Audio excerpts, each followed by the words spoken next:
A antipolítica é sempre nefasta para uma nação.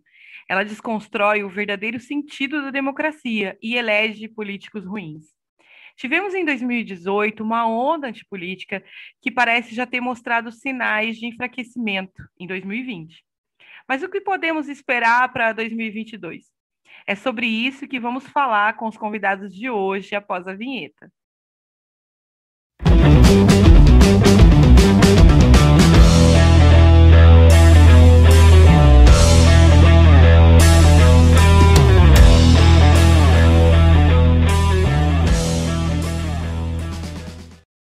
Boa noite, eu sou Roberta Eringer e esse é o podcast do Estratégia Política Digital. Se você ainda não segue a gente lá no Instagram, o nosso arroba é o _política digital e o link vai estar aqui na descrição. Lá você encontra muitos conteúdos sobre marketing político digital. Eu quero te ajudar a construir a sua presença online. Está aqui com a gente hoje um time muito especial. O Frederico Crepe, o Herbert Cordeiro e o Cristiano Araújo, do canal Em Nome da Rosa. E creio que vai dar tempo do Gustavo Castanon chegar aqui. A gente vai torcer para isso, para bater um papo com a gente. E eu vou começar passando a bola para o Frederico. Fred, afinal, por que essa onda antipolítica chegou tão forte em 2018? Boa noite a todo mundo aí. É um prazer estar aqui com vocês. Enfim, não vou falar assim, tem uma resposta curta e uma resposta longa, né? A resposta curta, assim, na minha opinião, basicamente, é que o sistema político brasileiro deu as costas para o povo. E, assim, a longa vamos dizer assim, é uma tentativa de explicar o porquê disso, né? Porque se você pega o Brasil desde a redemocratização, você vem numa levada de esperança, de uma expectativa de melhora de vida, do fim da ditadura, da garantia das liberdades democráticas. E aí, de cara, você já tem a hiperinflação e a queda do primeiro presidente eleito pela democracia pós-ditadura, né? E aí depois você tem a eleição, você tem um plano real e também uma outra expectativa que é frustrada. E aí você emenda uma série de problemas, né? O crescimento econômico da economia, que não foi um crescimento alto, se comparado com outros momentos. Situações em que a gente sempre experimentava crescimento razoável, depois uma queda da economia que a população sente isso. E ao lado disso você tem cada vez mais presente a noção de que a política não presta por causa de corrupção, por causa do noticiário político no geral. E você tem, na minha opinião, e aí você tem uma explosão desse descontentamento em 2013, que foram as manifestações que encheram as ruas do Brasil, porque o sentimento generalizado, né, na época era de que os políticos não representavam a população. E aí aquele período mais de crescimento e de bonança do período do PT já tinha passado. Sim. E tinha chegado a questão da corrupção, tinha acabado de sair a condenação do Mensalão e depois a criação da Lava Jato. E aí foi vamos dizer assim, né, o clima perfeito para a tempestade que caiu no Brasil, né? E aí o sentimento foi isso, uma crise econômica muito forte, uma crise política muito forte, a insegurança nas cidades também muito forte, e o sentimento de que os políticos não representavam o povo acabou desembocando numa eleição totalmente atípica em 2018, na minha opinião. Muito atípica. Muito atípica. Foi, assim, surreal, né? Cris, boa noite, Cris. Quiser falar um pouquinho do canal Em Nome da Rosa, mas o Fred falou aqui sobre o primeiro presidente eleito, né, que caiu, né, depois da redemocratização, mas não seria também, Cris, o Collor também um fruto da antipolítica, assim como o Bolsonaro? Boa noite, Roberta. Primeiramente, muito obrigado pelo convite. Respondendo a tua pergunta, sim, podemos dizer que ele também era um fruto dessa antipolítica, né? Ele veio como um rótulo, né? O caçador de marajás, o jovem político, que muitas vezes a gente se refugia em símbolos quando a gente chega num momento de desesperança. E aquele era um momento de desesperança. Nós recém havíamos entrado em uma nova república e a gente tinha um cenário de hiperinflação, né, que só foi vencido a partir do Plano Real, né?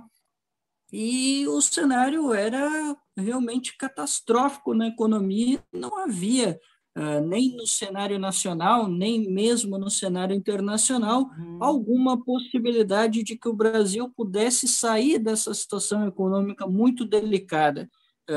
E a prova disso, daquele cenário que acabou dando ao ex-presidente e hoje senador, né, o Fernando Collor, aquela eleição, foi que nós tivemos ali rearranjos para beneficiar aquele candidato que se apoiava como um anticorrupção, um cara que o novo ia Jânio.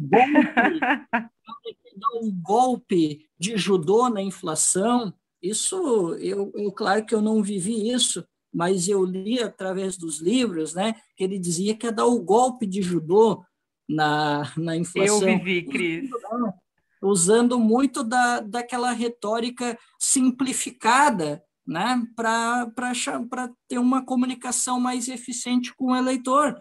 Então, ele utilizou muito das bravatas também, eram muito comuns no discurso do Collor, pelo que eu peguei pela literatura brasileira.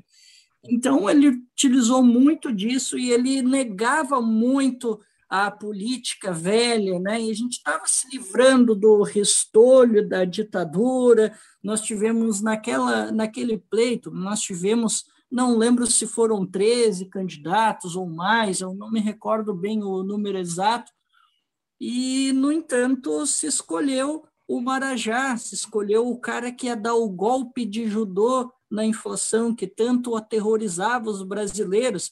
Ele soube, de certa forma, canalizar um discurso, né? Ele soube fazer isso muito bem, como, por exemplo, o presidente da República, ele também soube canalizar um discurso por meio do medo, né? Do medo do comunismo, que não existe, a segurança pública, que é uma pauta que ele já vem batendo há algum tempo, enquanto que o Collor ele era o cara que era o caçador de marajás, num país tão desigual como o Brasil, e ele apostou muito nessa questão da hiperinflação. Ele vendeu um plano para o Brasil que depois a gente sabe que fim deu, né? Mas a gente pode sim colocar ele nesse campo da antipolítica, porque o que é antipolítica? A antipolítica é a aversão à própria política e aos partidos políticos. Ele não deu uma ênfase tão grande nessa questão dos partidos políticos, o Collor, pelo que eu lembro pela literatura, mas ele bateu muito na velha política também. Então, assim, não é nenhuma novidade a estratégia. A estratégia não é nenhuma novidade, né? Tanto é que foi reaproveitada em outras ocasiões com um pouquinho mais, com um teor um pouquinho menor, mas foi muito bem aproveitada pelo atual mandatário. Pois é, a gente teve, né, segundo os livros contam, segundo a gente sabe, a gente teve o Jânio Quadros, que tinha, né, a vassourinha para varrer a corrupção, e depois veio o Collor aí querendo dar um golpe, como que é, Cris? De karatê? Não estou lembrada disso. O golpe de judô. De judô. De judô. Eu li isso no livro da Miriam Leitão. O nome do livro de judô. E depois veio o Bolsonaro. Herbert, boa noite. Você acha que esse discurso antipolítico ele vai colar ainda em 2020? Ou você sente que já deu uma enfraquecida agora em 2020, não, 2022, perdão? Você acha que esse discurso ainda vai estar colando, ou a gente tem que esperar algo já diferente, o enfraquecimento do discurso da antipolítica? Boa noite, né? Boa noite a todos aí. É um prazer estar por aqui com tanta gente boa.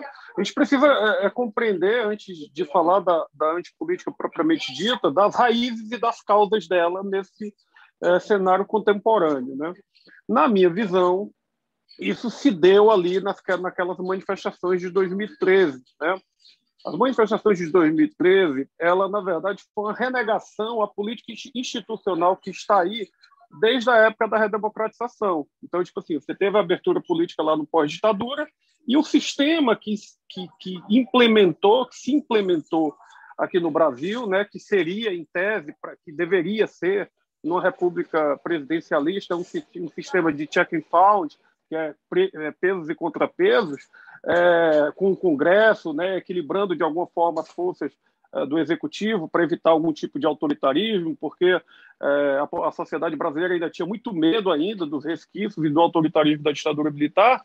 E, na verdade, esse sistema, né, que é um sistema muito importante, republicano, ele foi substituído pelo fisiologismo, né?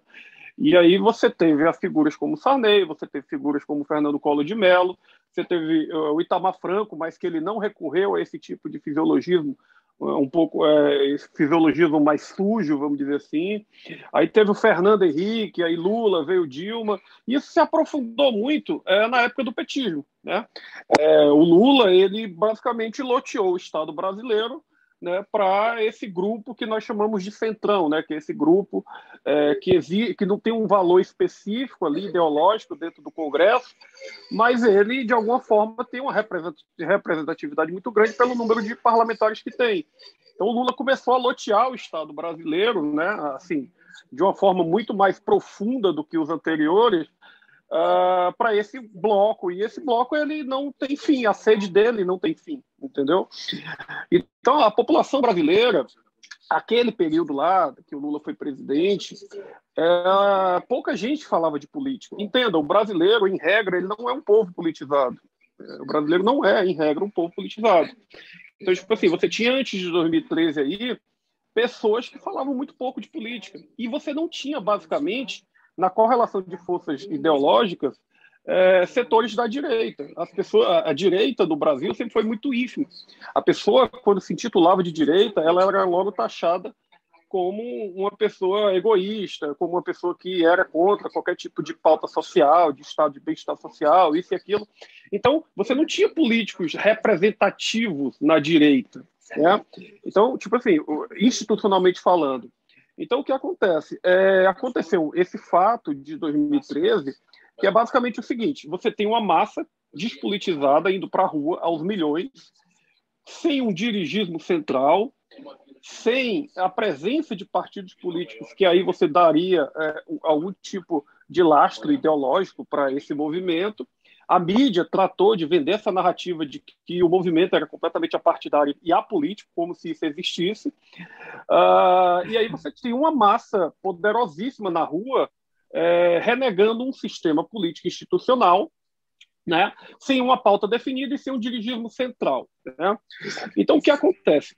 Essa massa que está na rua despolitizada, nesse momento de 2013, como ela não é politizada, ela tende a demonizar a figura central do sistema presidencialista, que é o presidente da República, que por uma coincidência do destino, ou então por um plano, um mega plano armado aí pelos interesses internacionais, era quem estava lá naquele momento era um presidente da República pertencente a um partido de esquerda e comandando esse sistema. Então, essa massa despolitizada, ela antagoniza com esse tipo de pensamento, né, representado ali pelo presidente da República, e aí ela pensa já numa visão completamente maniqueísta, que é o seguinte: olha, eu sou contra todo esse sistema, e esse sistema tem uma figura central, que é do Partido dos Trabalhadores, e esse partido é de esquerda. Então, automaticamente, eu sou de direita, porque eu sou contra ele. Então, a pessoa se intitula de direita nesse contexto. Por quê? Porque percebe que a Dilma é de um partido de esquerda. E aí, o que acontece com isso?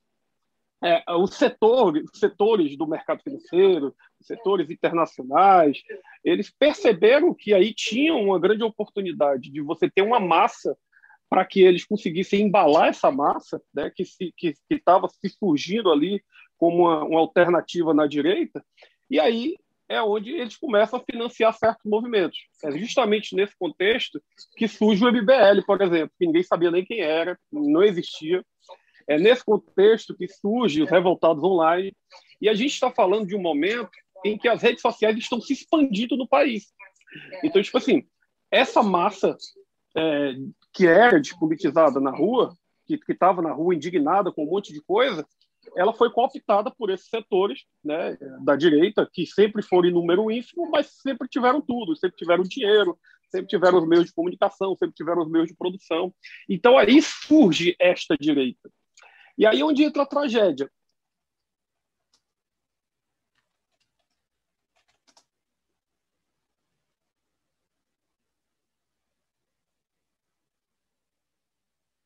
Gente, acho que o Herbert caiu aqui. Boa noite, Gustavo Castanão. Tudo E jóia? aí, Seja tudo bem, Roberto? bem-vindo. Seja bem-vindo. Gustavo, a gente está Tudo falando tranquilo? dessa onda de antipolítica, né, que veio em 2018 e realmente ela é sempre nefasta para uma nação. A gente viu já uma movimentação em 2020, porque se a gente for pensar que em 2018 a antipolítica elegeu um cara que ficou 30 anos vivendo da política, é inclusive até meio confuso, né, para dizer o mínimo. Mas ele não elegeu só o Bolsonaro, elegeu deputados, elegeu senadores, deputados estaduais, deputados federais, com esse discurso da antipolítica. Em 2020, a gente tem ali já uma movimentação diferente, né?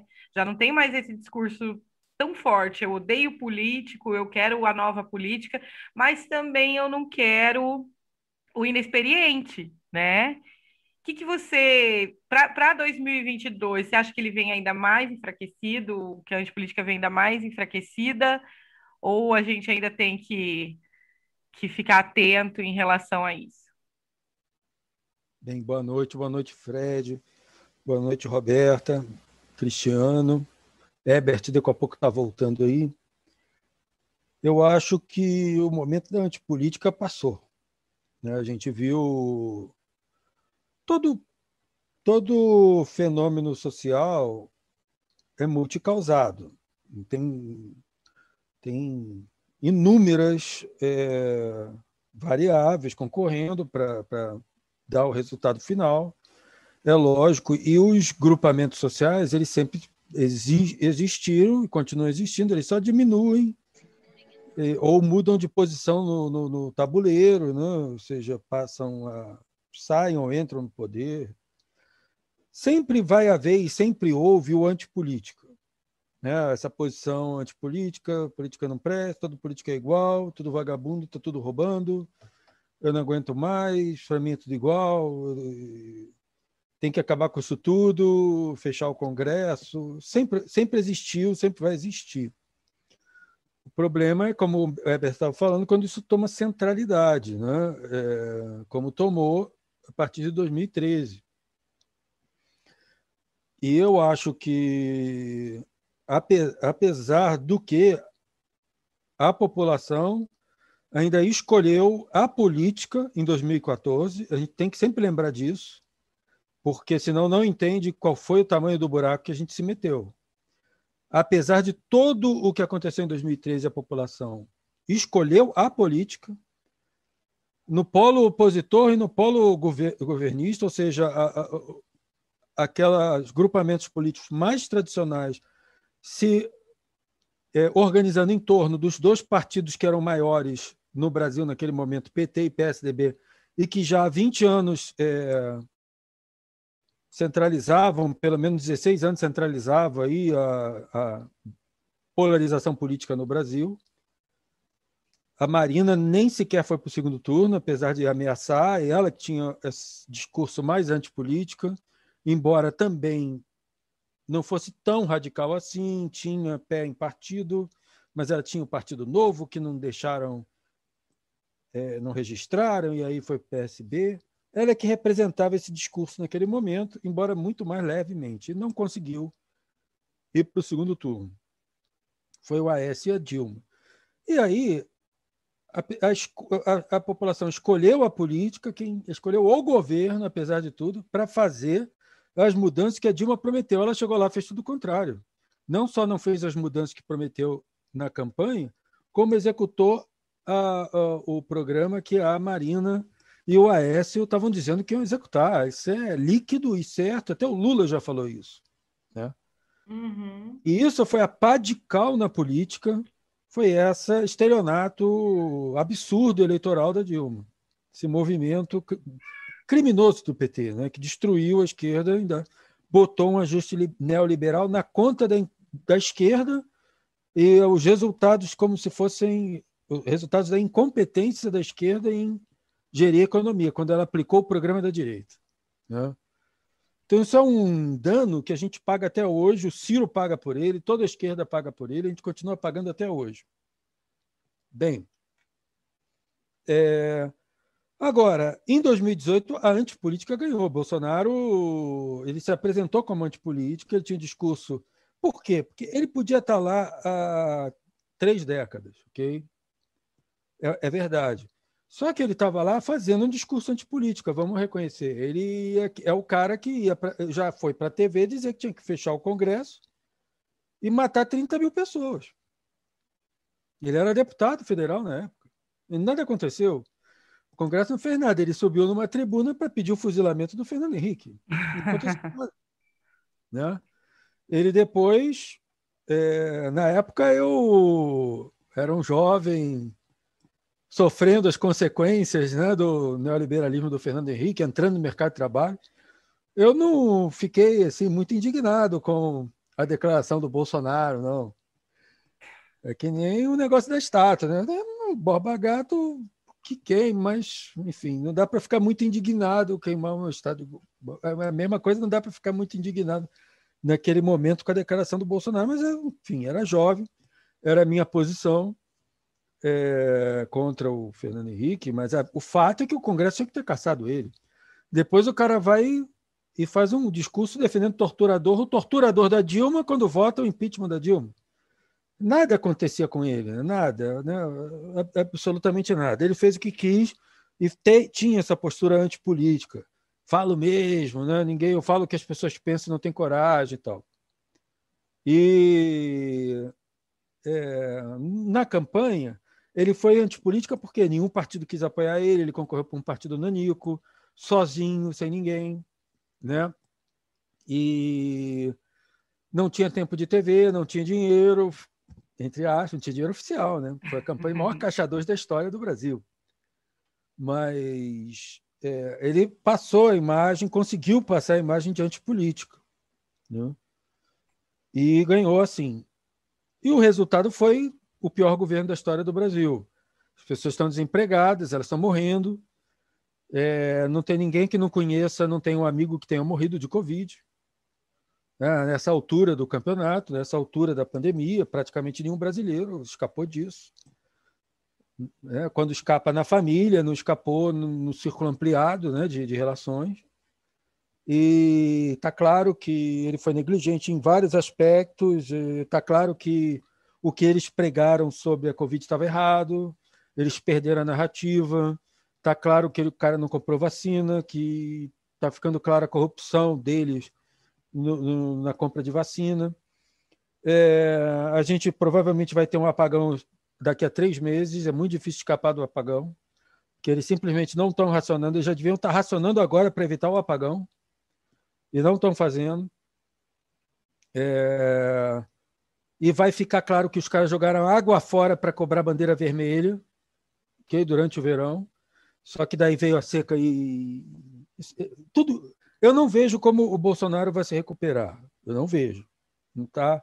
Eu não vejo no horizonte, porque quando a gente lê a mídia, a gente às vezes sai um pouco do planeta Terra, né? Quando Porque você fala o Bolsonaro, porque assim, muitas pessoas estão ouvindo a gente, são pessoas que ou trabalham com assessoria política ou pretendem vir candidato aí em 2022, 2024.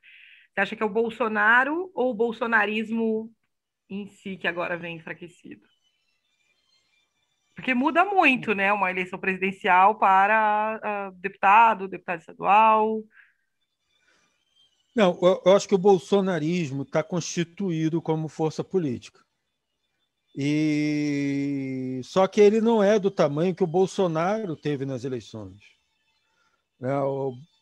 eu acho que o bolsonarismo está enfraquecido, mas virou uma força política brasileira que a gente vai ter que conviver com ela por muito tempo, que é a direita, que é a direita Gente, nazi. só um minutinho aqui que a gente vai precisar pausar para voltar, tá?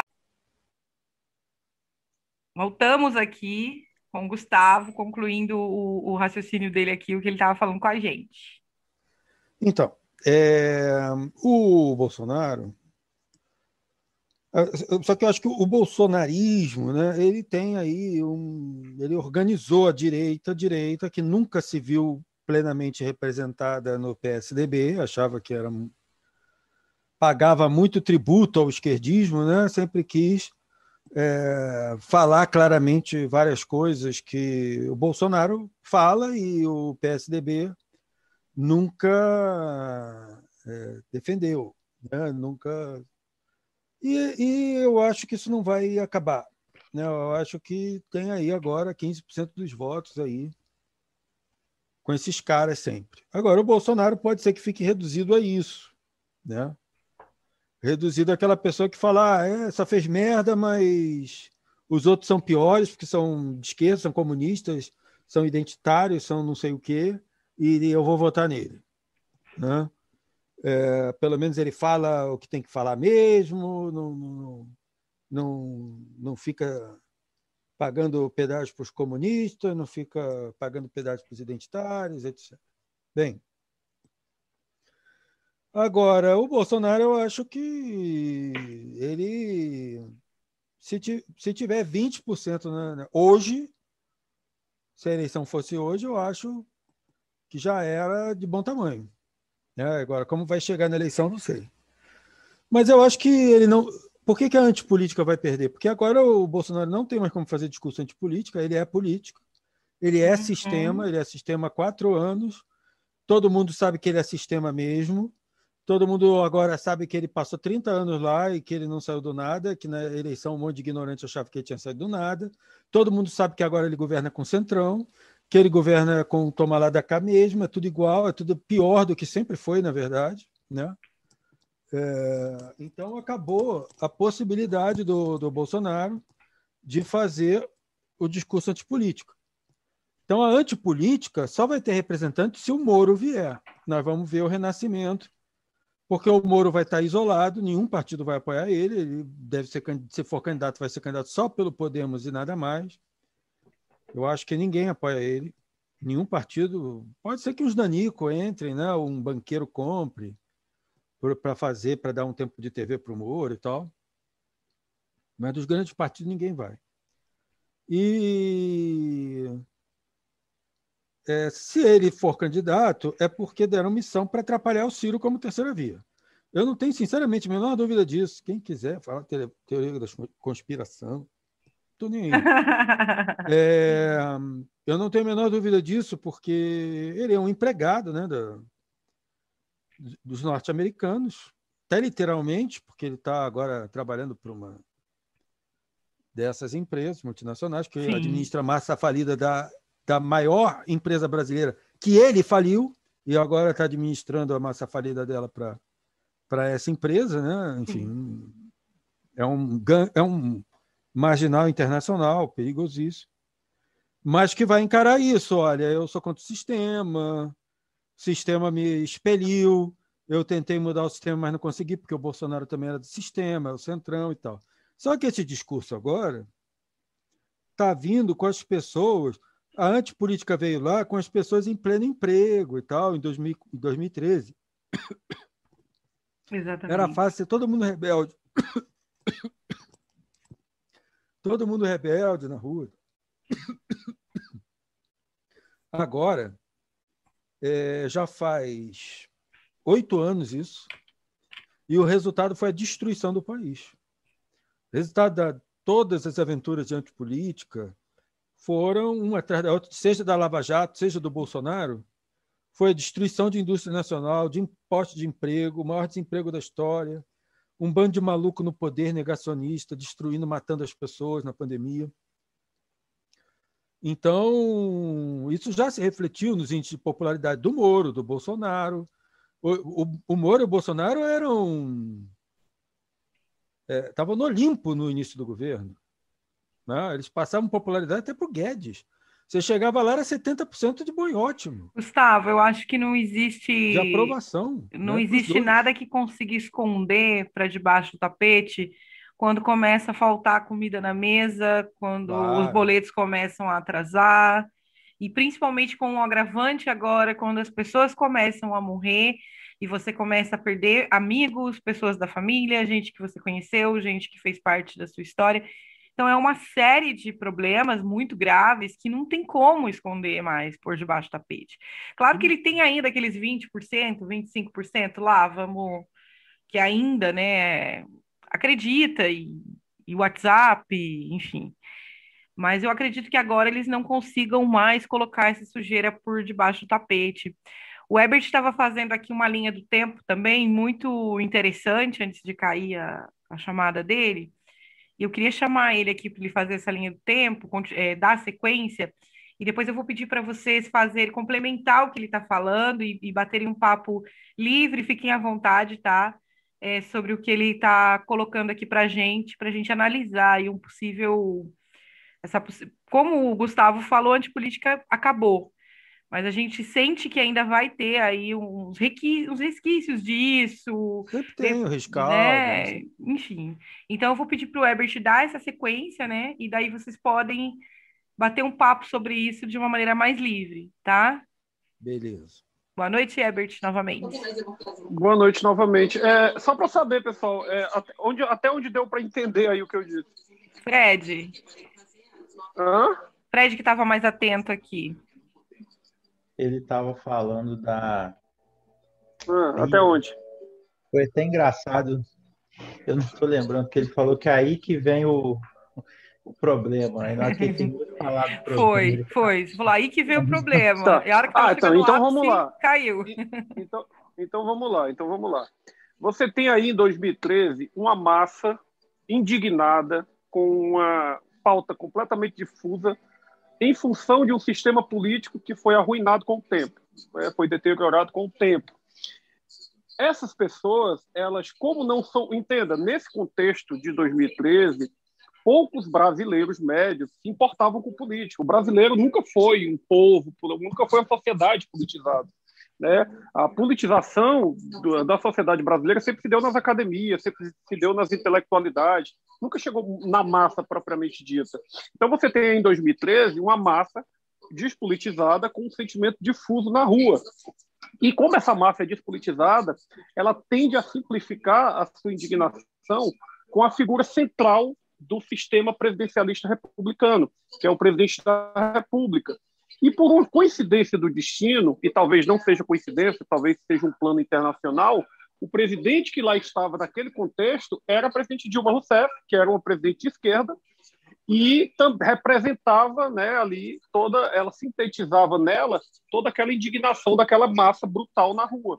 Então, repito, como você não tem uma massa completamente antenada no que quer, mas está indignada na rua, ela pensa da seguinte forma: essa pessoa representa esse sistema político, né, o presidente da República, e esse presidente da República é de esquerda, então eu automaticamente sou de direita, apesar de não saber o que é a direita, apesar de não ler nenhum autor liberal, apesar de não ler nada, não ter a mínima noção do que significa o espectro da direita política.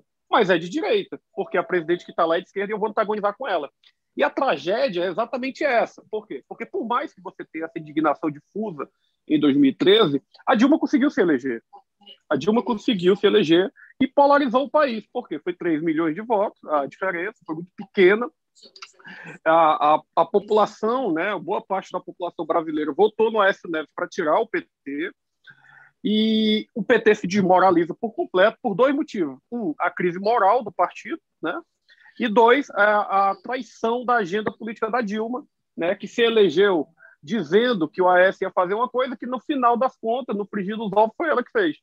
Então, o PT se desmoraliza nesse contexto, e a pessoa que essa massa indignada votou para tirar o PT, ela se desmoralizou também em seguida. Né? E aí veio a investigação contra o Aécio Neves, veio que o Aécio Neves recebia propina da JBS, isso e aquilo outro. Então você imagina só, você tem um povo indignado com o sistema político. a mulher, o partido político que estava na frente desse sistema há muito tempo, ele simplesmente ganha a eleição. E o outro, que era a alternativa, também é tão corrupto quanto, talvez até pior. Então, você tem aí uma crise de representatividade institucional. Então, a institucionalidade da política, ela começa a ser colocada em xeque nesse contexto. Então, você tem um vácuo muito grande. E entenda, aí entra uma questão psicológica também. O povo, e o ser humano, o povo, uma sociedade, quando ela se sente magoada, traída, indignada, enganada com alguma coisa, isso é do ser humano, isso é psicologia. Ela não vai procurar, o ser humano não vai procurar uma opção mais amena, pragmática, circunspecta para resolver o problema da vida dele, não.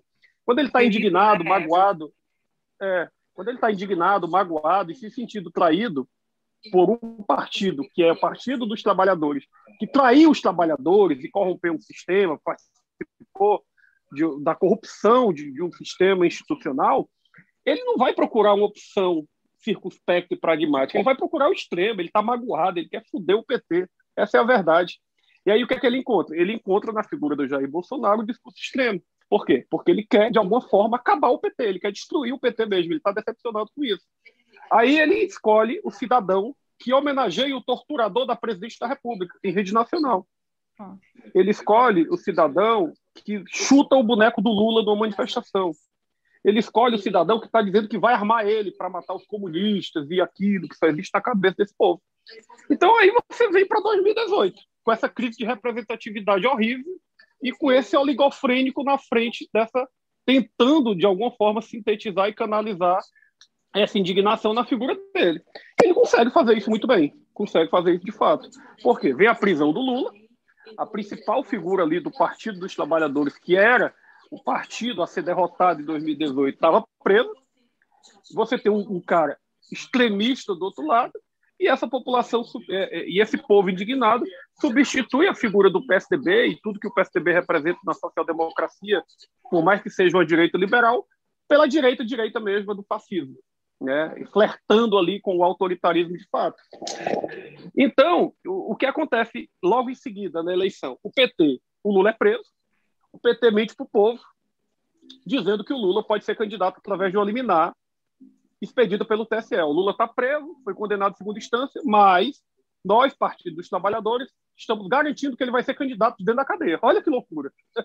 Todo mundo sabia que ele não ia ser candidato, todo mundo. Aí, o TSE indefere o Lula. Quando o TSE indefere o Lula, vocês estão escutando, né, pessoal? Só para eu saber. Vamos sim. Tá, bom.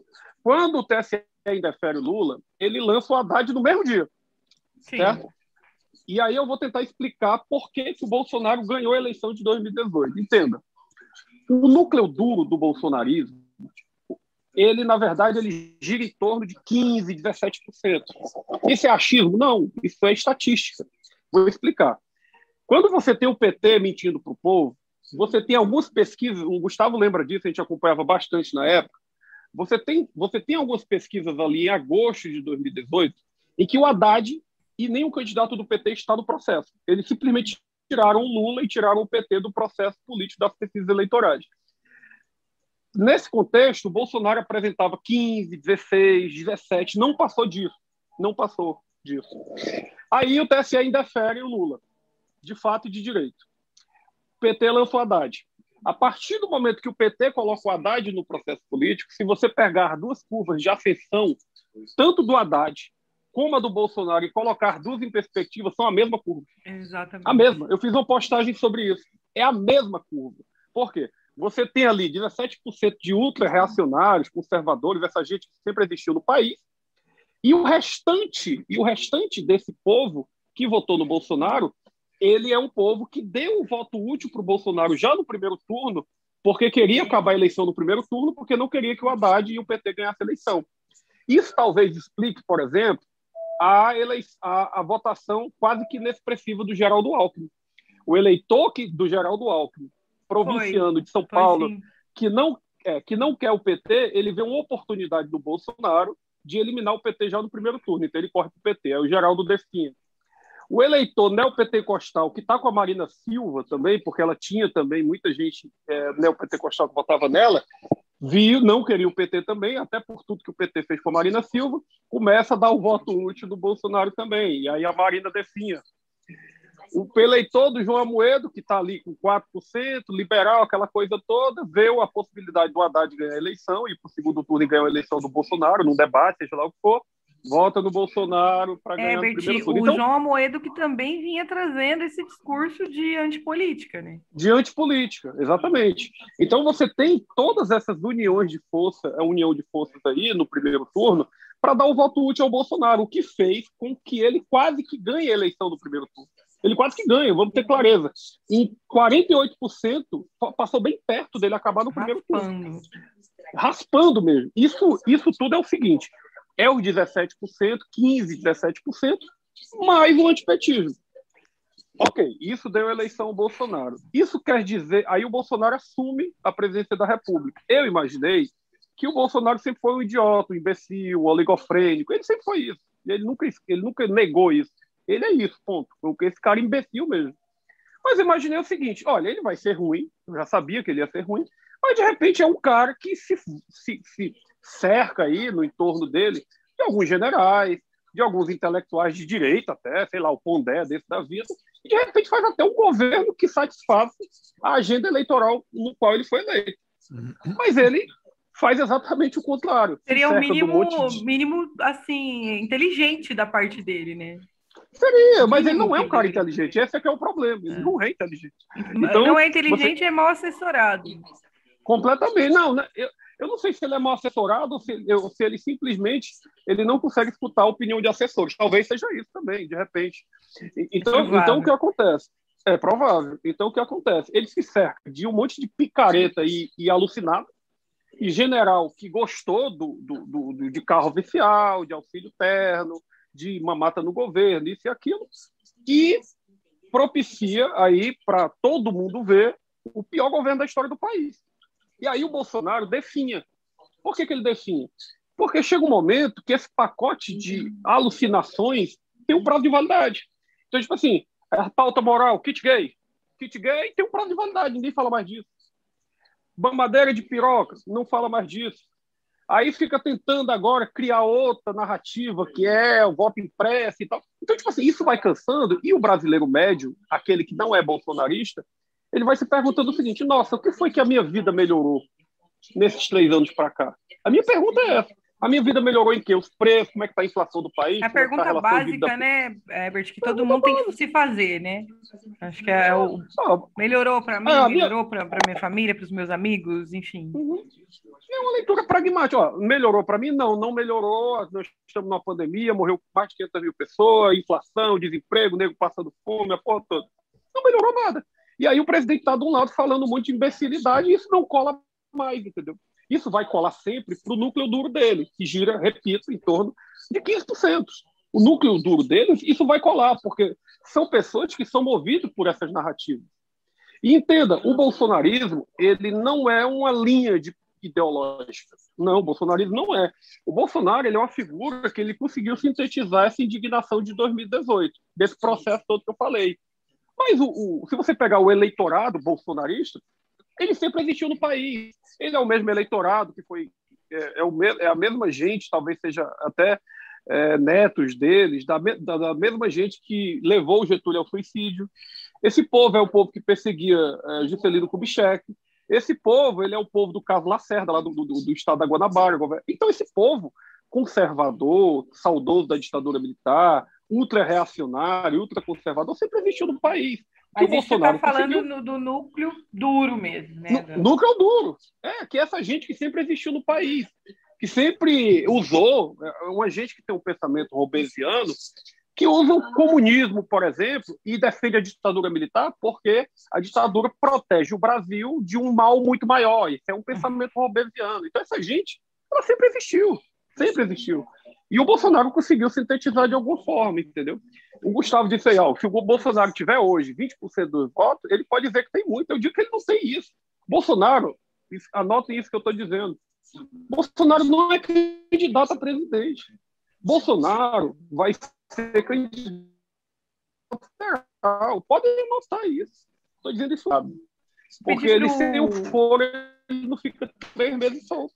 Eu vou pedir para o Quando ele Cris e perceber... para o Fred, logo que você concluir, para eles já emendarem aí, ver sobre isso que você está falando, sobre a questão do Bolsonaro ser ou não candidato. Acho que é muito interessante esse papo. Não, só para encerrar. Ele, quando perceber que já está tudo perdido, ele vem candidato a outra coisa para manter o foro. Porque o Bolsonaro ele é um criminoso. Essa é a verdade. Ele cometeu vários crimes. Ele não é julgado, ele não é investigado, porque o presidente da República tem essa prerrogativa formal de não ser investigado por atos anteriores ao mandato, por exemplo. Entendeu? Mas quando ele perdeu o foro, ele não fica 3 meses solto. É isso. Então, tipo assim, ele está definhando com o tempo. Essa coisa de antipolítica deixou de existir, porque foi mostrado agora para o Brasil todo, flagrantemente, que ele é o próprio sistema político. Ele está cogitando, por exemplo, colocar o Ciro Nogueira como ministro da Casa Civil, entendeu?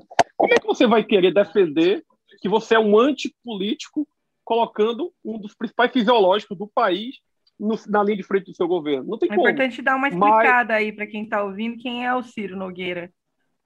O Ciro Nogueira é esse cara que sempre esteve no poder, é um fisiológico mó, né? Um cara envolvido em escândalo de corrupção, é um cara que vive das benesses do Estado brasileiro, enfim. Ele é esse cara. Teve com o Lula, teve com o Temer, teve com todo mundo. Então, ele é um cara da política. Aí, só para... Oi. Só um adendo, o Ciro Nogueira também era o cara que se candidatou em 2018 falando que ia realizar os sonhos do Lula, né? Enfim, é um cara que não tem nenhum tipo de valor ideológico. É um fisiológico brutal mesmo, assim, de clássico, entendeu? Então, aí a pergunta principal do podcast: a antipolítica, ela morreu? Não, eu não acredito que ela morreu. Não acredito mesmo. A antipolítica, ela existe porque o brasileiro médio ele precisa ter uma esperança de que alguém vai surgir do céu e resolver o problema dessa nação. Ponto.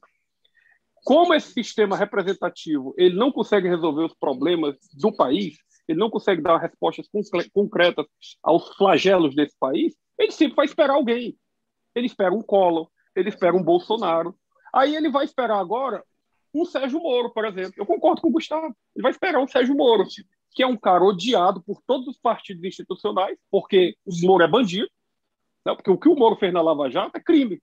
O Moro, ele tinha que ser preso. O Moro, ele é o responsável pela destruição da indústria nacional brasileira. É isso.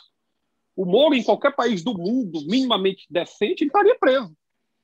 Então, essa galera, esse povo da política institucional brasileira, ele odeia o Sérgio Moro e tem que odiar mesmo, porque o Sérgio Moro quer destruir a política. Ah, não, a política está ruim? Tá. A política é fisiológica? É fisiológica. Mas nós não tem outro caminho fora da política. É pior sem ela. É muito pior. Você tem que... sem ela é a selva. Sim, sem ela é o estado de natureza. Entendeu? Então, tipo assim, a política tá ruim? Tá, vamos melhorar a política. Aí um cara que nem um Ciro, altamente inteligente, é um cara democrático e tal, não é, não vou entrar para resolver, vai acabar a corrupção. Não. Mas vamos entrar para compor forças. Então, tipo assim, esse sentimento de antipolítica, ele sempre vai existir no Brasil pela necessidade do brasileiro médio acreditar que alguém vai descer do céu e vai consertar os problemas da vida dele, entendeu? Mas essa antipolítica que aconteceu em 2018 com o bolsonarismo, isso não vai acontecer de fato, entendeu? Esse discurso do outsider, né? Que eu queria até entender como é que o Bolsonaro conseguiu se vender como outsider. Outsider com 30 anos. Com 30 anos no Centrão, eu queria compreender como ele conseguiu se vender. E foi a elite brasileira que vendeu ele. A elite brasileira vendeu o Bolsonaro como outsider. Um cara de 30 anos. O momento, né, como vocês deixaram aqui, você, Gustavo, o momento era um terreno muito fértil para plantar. Era tão fértil que plantaram um cara que teve 30 anos. Né? A elite brasileira também ela tem culpa nisso, pelo seguinte, porque ela sempre vem com essa história de que nós temos uma burocracia sufocante e que nós precisamos de uma pessoa que consiga gerir a máquina pública de uma forma como se a máquina pública fosse uma coisa privada, fosse uma empresa, por exemplo, fosse uma mega corporação, e não é. A máquina pública do Brasil, e em qualquer estado que é regido sobre o Estado de Direito, ela é uma máquina pública que ela é em função dos anseios do seu povo, da sua população, da sua sociedade. E aí, enfim, né, resumindo, a antipolítica ela não morreu, mas ela arrefeceu.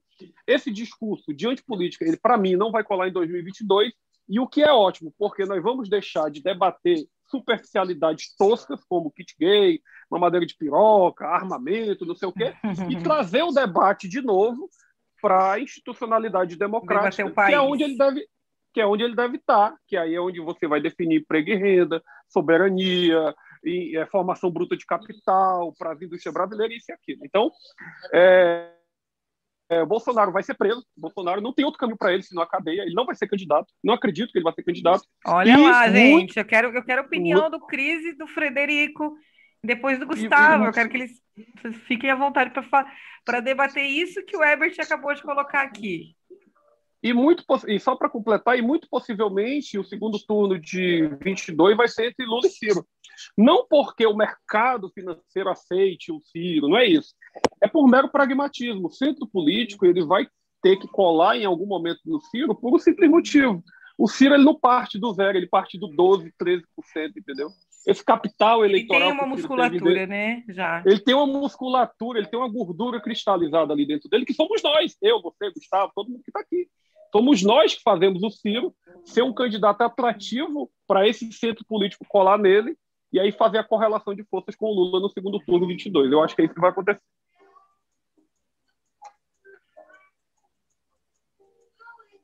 Fiquem à vontade agora. Falei muito, mas foi mal. Cristiano, Frederico, e daí? Bolsonaro vem candidato?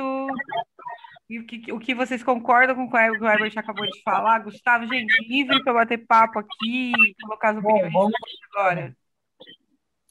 Bom, então, eu, sinceramente, eu acho improvável que o Bolsonaro não seja candidato. Eu acredito que ele vai querer ser candidato independente da legenda que o acolher. E ele provavelmente, eu já tenho mais ou menos isso visualizado, que o Bolsonaro, se ele conseguir se filiar, ele vai se filiar numa legenda ainda mais inexpressiva do que era o PSL em 2018. E aí nós temos por aí, né, um partido da mulher que ele tentou, ele também teve algumas conversas com o partido do Emael, né? O Democracia Cristã, ele mesmo falou isso, né? A imprensa, e o PTB talvez seria o partido maior, que ele poderia ter algum espaço, mas eu não sei o que acontece, que ele não consegue, ou não sei o que tem de diálogo ali, que ele ainda não cogitou o PTB. Então, assim, se ele não cogitou o PTB, que seria, em tese, o partido maior que ele conseguiria entrar hoje, e sendo que o presidente é um bolsonarista roxo, olha, então eu só penso que, excetuando o PTB, só resta o Bolsonaro uma legenda muito pequena. Muito pequena. E eu acredito que legendas pequenas abrigariam o Bolsonaro. Ele já foi tentando alguma coisa com o PL, com o PP, com o próprio PSL, inclusive algumas pessoas têm tentado conversar há rumores, né, de uma possível volta aí. Ele poder retornar, mas o Bivar não quer que ele volte. Tem pessoas dentro do PSL que não querem ele de jeito nenhum lá, né? E agora, com esse negócio do fundo partidário, o PL rachou com ele também. Então, assim, a resistência ao nome dele vai se formando. E, para piorar o quadro, ele tentou aí, né, por debaixo dos panos, né, com o presidente do Patriota, se filiar ao Patriota, só que o presidente do Patriota estava fazendo tudo isso por debaixo dos panos, sem convocar a Comissão Nacional. Ele estava colocando editais sem comunicar ninguém, porque ele queria trazer pessoas para dentro do partido e ele queria mandar no partido. O Patriota já sabe disso, porque ele tentou fazer isso em 2018, por isso o Patriota rompeu com ele, né? Então, assim... Cris, eu vou... Mil perdões, vou precisar te interromper aqui para a gente ir para o intervalo, senão vai cair aqui. Voltamos. Conclua, Gustavo, seu raciocínio que está falando, que está muito, muito interessante esse bate-papo. Eu estou falando aqui para eles aqui que a gente está já a caminho de bater o recorde do Flow Podcast, hein? Todos nós. Então, gente, então é isso. Eu acho que o Bolsonaro vai ser candidato, sim, se ele não for impedido, né? Eu acho que ainda é possível o impedimento se houver fatos novos. Tem que ter fato novo, tem que ter, como o Cristiano falou, tem que ter digital do cara lá, e em algum fato novo, que ainda não apareceu, isso é possível, e que, assim, se a pandemia ceder, uma pressão muito grande das ruas para derrubar, mas eu não vejo essa pressão. Eu vejo que a população não foi às ruas.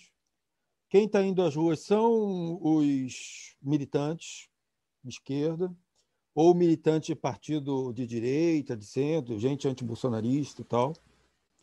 Eu não vejo o povo na rua, mesmo porque não tem...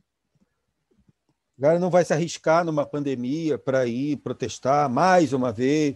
Toda vez que saiu para protestar, se ferrou. O que veio depois foi pior. Então, o brasileiro está meio esgotado de rua. Eu não acho que vai ter essa pressão popular toda.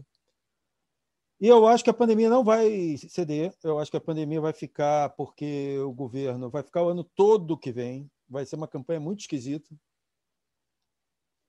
Porque o governo já está se furtando da responsabilidade de garantir vacina para universal ano que vem. Tem que vacinar todo ano até essa merda desaparecer. Não vai ter jeito. Né? Então é uma merda. Eu acho que... Mais uma campanha esquisita, diga-se de passagem, que é do ano passado, embora nos tenha trazido um pouco de esperança, que a gente viu a antipolítica enfraquecer, e temos aí vários exemplos, para dar vários casos, né? Foi uma campanha realmente estranha. E, gente, o PT estava morto. E a gente fez uma boa dobradinha, o PSB estava garantido. Esse negócio que o PSB diminuiu, ele não diminuiu, é que o PSB fez um expurgo, né? Tirou muita gente de direita que estava no partido e tal, então ele necessariamente caiu o número de prefeituras e tal. Mas se não fosse a liberação do Lula, o Ciro agora estava na frente. Está em primeiro lugar nas pesquisas, eu não tenho a menor dúvida. Menor dúvida, mais remota dúvida. Se fizer uma pesquisa hoje com Haddad, por exemplo, Ciro e tal, o Ciro está na frente. Vai ficar na frente do Haddad e do Bolsonaro. Não tenho a menor dúvida, que é até proibido por lei isso, né? Já que é o Lula que se coloca como candidato do PT. Bem, mas é a vida, é a realidade. Tem um lado bom disso, é que se o Ciro ganhar do Bolsonaro e do Lula, ele vem muito forte para a presidência. E a gente realmente vira a página do PT na história do Brasil.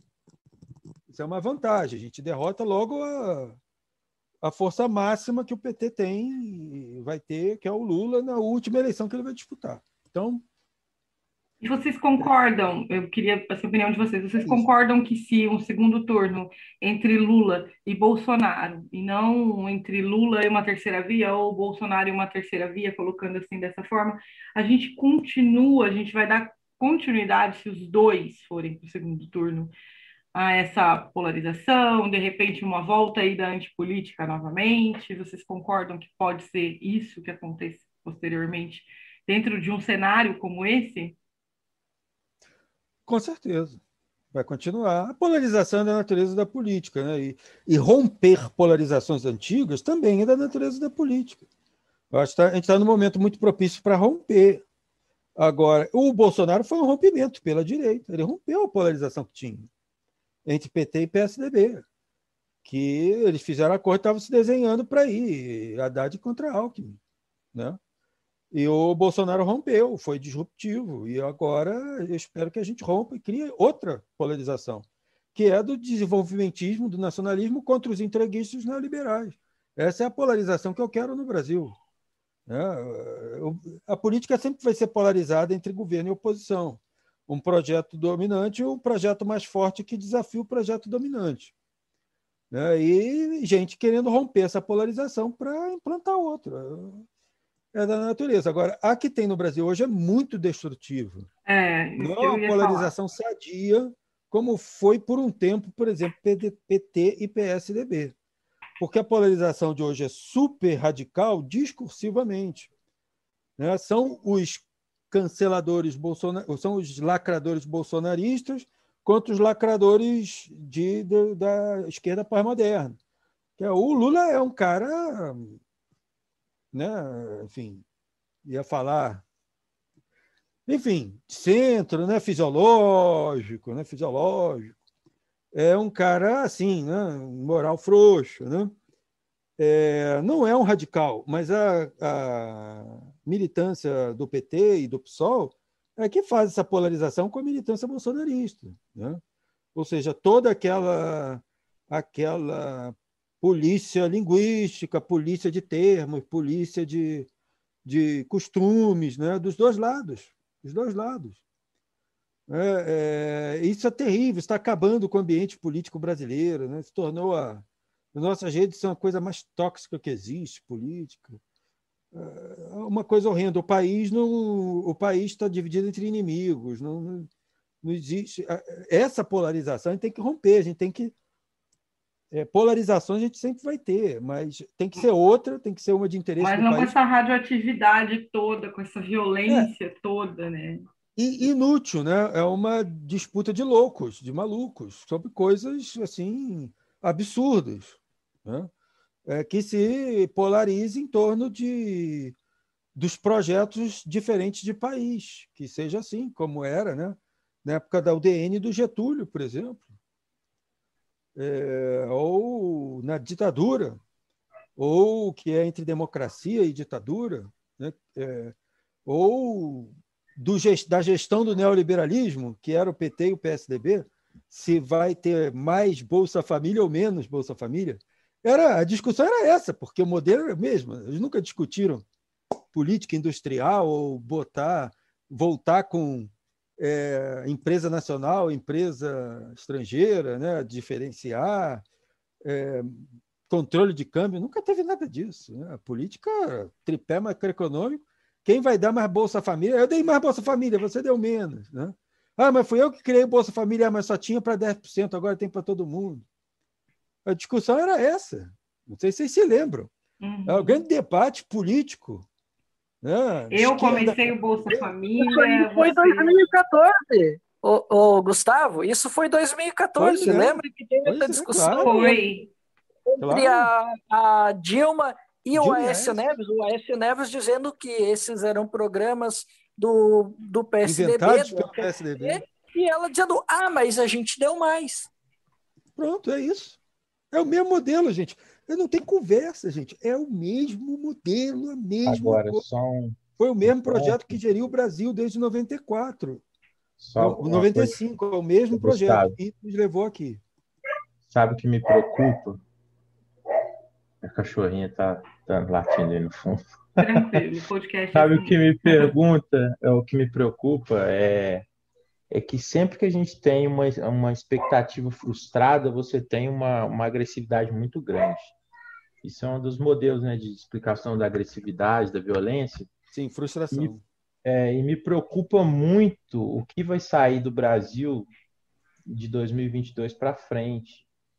Porque a gente existe uma parcela da população que acha que é só derrotar o Bolsonaro, que a questão é simplesmente democrática. Vamos derrotar o Bolsonaro. Beleza, concordamos. Só que tem dois pontos aí que são, na minha opinião, são problemáticos e podem voltar lá no tema que é central, que é o ressurgimento da antipolítica no Brasil. Que o primeiro Se o aspecto é só derrotar o Bolsonaro, e a gente sabe, e aí vamos ser honestos, eu também não estou querendo dar porrada, xingar, nem nada disso, mas é só comentar. O Lula, ele tem um histórico de conciliador muito grande. E alguma dúvida que ele vai tentar conciliar para manter o modelo econômico vigência no Brasil? Não tem. Então, se ele e aí o que vai acontecer?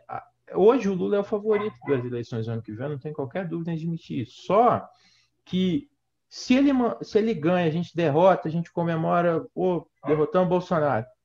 Nos 6 meses seguintes que o Lula não mudar as políticas que estão sendo feitas agora, não revogar o teto de gastos, não fizer uma reforma tributária progressiva, não mudar os marcos da política tradicional, ele se desmoraliza muito rápido de novo e a gente pode ver um outro ciclo de antipolítica. Vai ver. Em relação a isso, e ainda tem outro problema, que aí é a estratégia que o PT pode usar político, porque se a gente for recordar, o PT sempre forçou o segundo turno com a pior alternativa possível. Então, se você pega 2014, o PT ele destruiu a Marina no primeiro turno para ir com a Aécio, porque ele sabia que derrotar o Aécio era mais fácil e derrotar o PSDB no segundo turno era mais fácil. Agora, em 2018, parte da cúpula do PT assumiu que queria o Bolsonaro no segundo turno. Isso está registrado, é só pesquisar.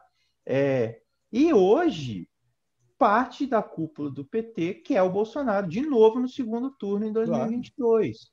Então, assim, isso é evidente. O Lula, por exemplo, ele foi mais rápido em falar sobre os protestos em Cuba do que para falar nos protestos do Brasil contra o Bolsonaro, que ele ainda não falou, inclusive. A gente está protestando contra o Bolsonaro desde maio de 2021. Então, o meu medo, esse segundo medo, é o PT tentar manter o Bolsonaro como grande fantasma para sujeitar a população a aceitar e isso tentando, Fred, já está tentando manter. Não, ele está tentando agora, mas ele está em vias, vamos dizer assim, de vamos derrotar ele na eleição, vamos ganhar e vamos superar esse cenário. Mas se ele casa essas duas coisas, que é a tendência à conciliação, mais essa estratégia, a gente vai ver outro ciclo de antipolítica no Brasil, eu não tenho qualquer dúvida nisso. E aí o Sérgio Moro, que tem aí 10, 9% dos votos, vai ter 30, 40 na próxima.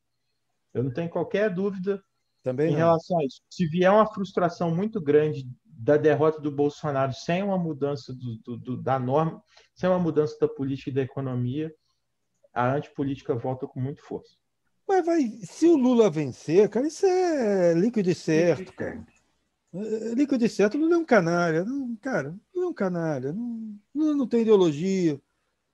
Não adianta. O Lula não tem... É isso. Ele vai querer conciliar, ele vai querer sedimentar o poder, ele é burro, ele é muito inteligente para algumas coisas, mas ele não tem autonomia cognitiva para pensar economicamente. Você vê ele falando, ele só fala idiotice, cara. Ele só fala de crédito para o povo. Isso em reunião interna, quando gravam ele em reunião interna. Eu não estou falando como discurso, não, que discurso é picanha e cerveja, não fala nem de crédito. Né? Então, ele vai botar a mão vai botar as mesmas pessoas, Meirelles, Marcos Lisboa. É isso que a gente vai ver, não vai mudar nada. Ele vai tentar fazer a mesma coisa que fez, ele vai tentar repetir o modelo para ele acha que deu certo. E o Brasil está ferrado. Eu acho que gente, para poder dar uma... a gente poder já dar uma... ir caminhando aqui para o final, que nós estamos batendo recorde aqui do Estratégia Política. Olha que bacana hoje. Quando o papo é bom, ele vai que a gente nem vê, né? Em 2020, perdão, vou citar aqui como exemplo o lugar onde eu moro, que eu acredito que seja assim, um bom medidor. Nós estamos aqui em um dos berços, né, do bolsonarismo, que é aqui na cidade de Cuiabá, e a gente teve 2 candidatos a prefeito. Um já era prefeito, mas era do MDB e teve um escândalo, eu não sei se vocês chegaram a acompanhar, do dinheiro no paletó, que ele foi filmado colocando dinheiro supostamente de propina no paletó, o prefeito, então prefeito. E o adversário dele, né, que venceu inclusive o primeiro turno, era um representante puro, né, do bolsonarismo duro. E, para nossa surpresa, ele perdeu para esse candidato do MDB, que teve esse escândalo todo dentro da cidade de Cuiabá, no Mato Grosso, que é um berço do bolsonarismo. Eu acho que isso já diz muita coisa, né? É claro que uma eleição para presidente é diferente e tal, mas o pensamento, ele representava naquele momento uma força muito forte, que era a força do bolsonarismo, com um discurso anticorrupção contra um cara que tinha sido filmado colocando dinheiro no paletó. Vocês conseguem entender a força desse exemplo, né? Para as pessoas que estão nos ouvindo e que pretendem vir candidatos ou que pretendem apoiar e trabalhar em candidaturas, talvez ainda exista, eu tenho visto, né? Eu acompanho muitos perfis políticos, não só dos políticos que eu tenho alguma identificação, mas de vários, devido ao meu trabalho, eu tenho que estar atenta a tudo, então eu percebo que muitos ainda estão nesse oba-oba, né, do antissistema, do anticorrupção, enfim, da antipolítica de uma forma geral. Para essas pessoas, né, que estão pretendendo vir, esse discurso, a gente falando agora em proporcionais, tá? Ainda vai colar ou vai depender muito do arquétipo do local, da cultura local, ou vocês acham que não é um caminho a ser seguido agora em 2022 para quem pretende aí construir uma candidatura?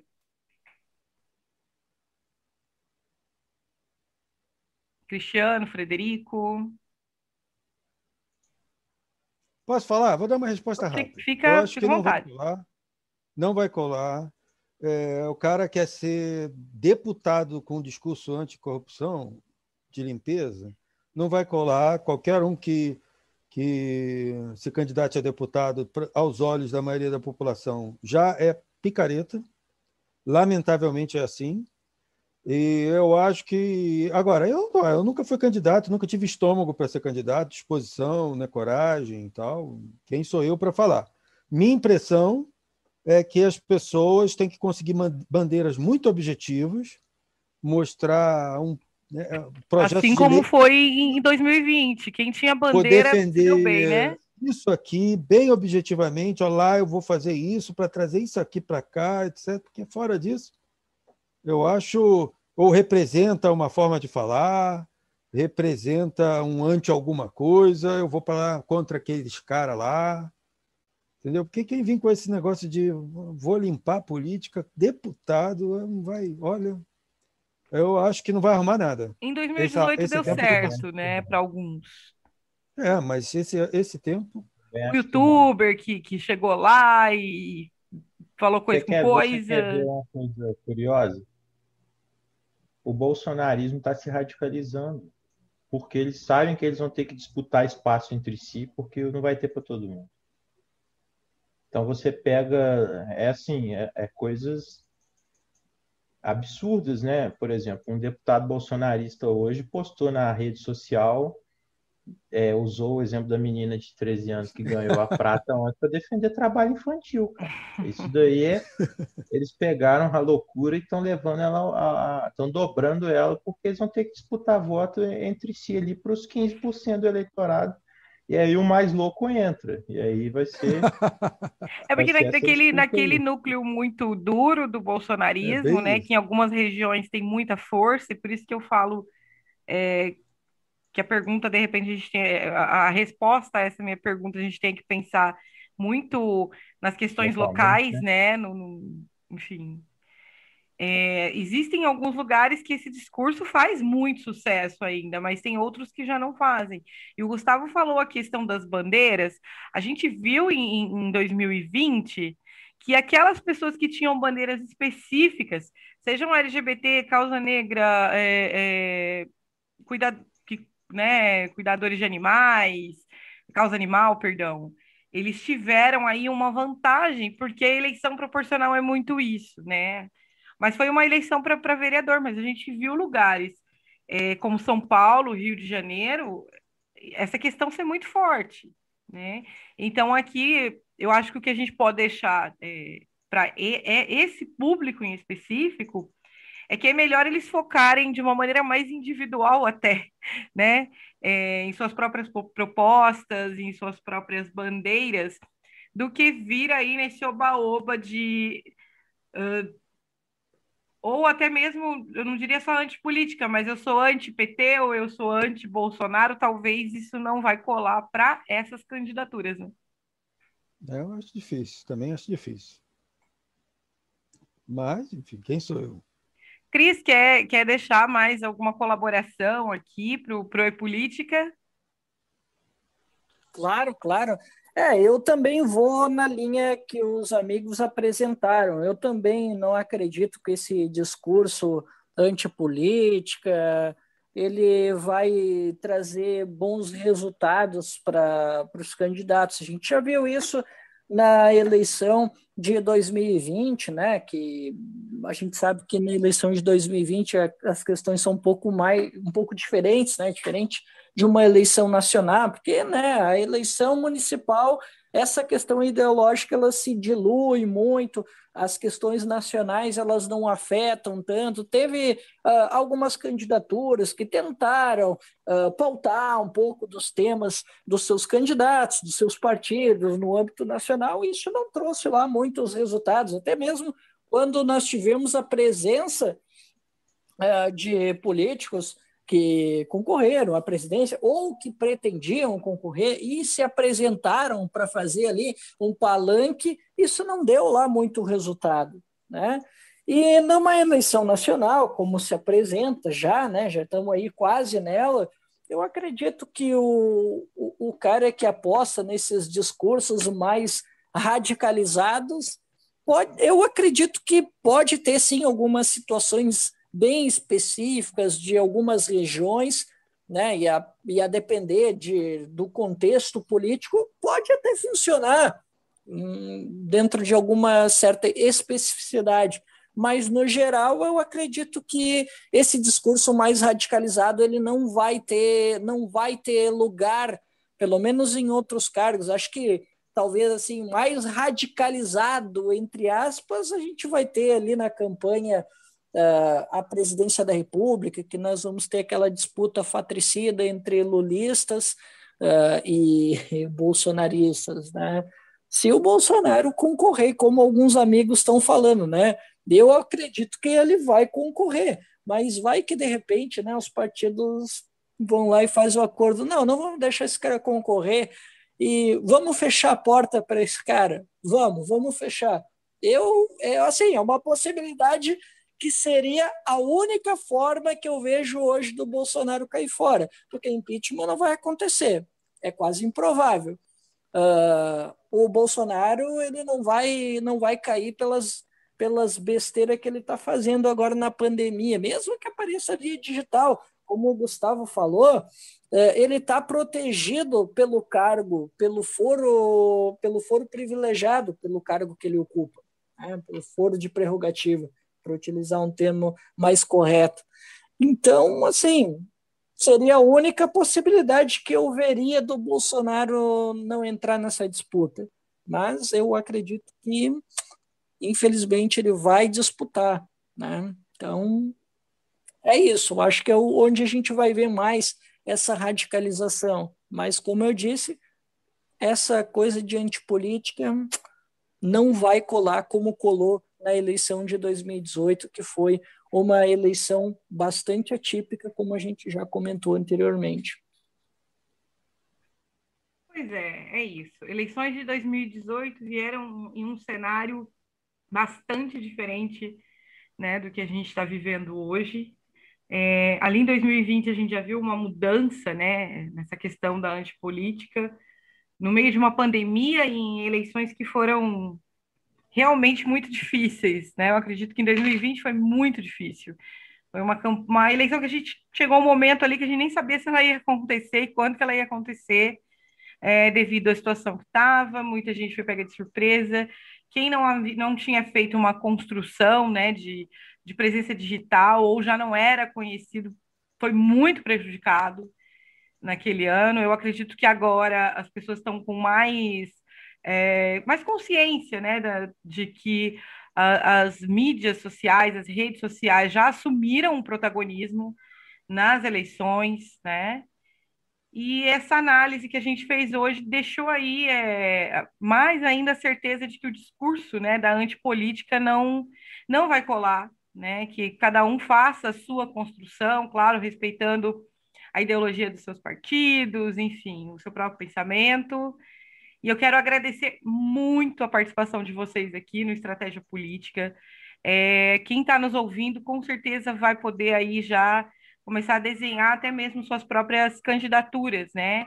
Porque a gente precisa ter também noção do que está acontecendo no cenário nacional, que geralmente essas tendências, de uma maneira ou outra, elas refletem, sim, nos estados, nos municípios, de alguma forma.